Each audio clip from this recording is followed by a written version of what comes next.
दरम्यान रुपाली चाकणकरांनी माधवी खंडाळकरांना प्रवृत्त केल्याचा आरोप रुपाली ठोंबरे पाटील यांनी केलाय।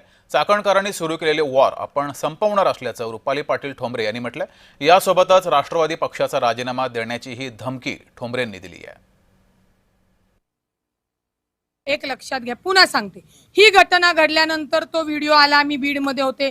ती जी घटना काय होती की रुपाली पाटील आणि तिच्या भगिनी बावशी, आत्या, काका, मामा, आजी सगळे येऊन मला मारतात।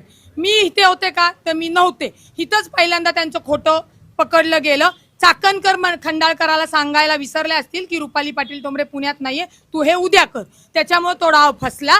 तो फसल्यानंतर तिच्या फॅमिलीतले म्हणजे मंदार खंडाळकर यांच्या फॅमिलीतले रणधीर हे सगळी फॅमिली आली आणि त्यांनी मी काल नसताना इथे दोन्ही परिवारांनी परस्पराच्या संमतीने कोणाचाही दबाव नसताना गुन्हा मागं घ्यायचा म्हणून ठरवलं।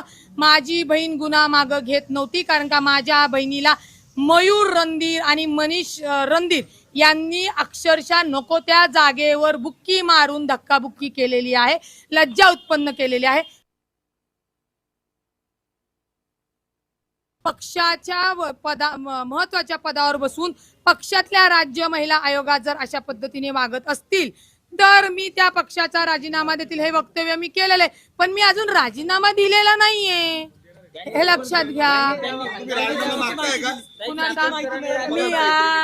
मी राज्य महिला आयोगाचा आता राजीनामा मागते। जे राज्य महिला आयोगावर काम करू शकत नाही, जे प्रदेश अध्यक्ष असून सुद्धा महिलांना पद काढून घेत असेल त्यांचा राजीनामा मागते।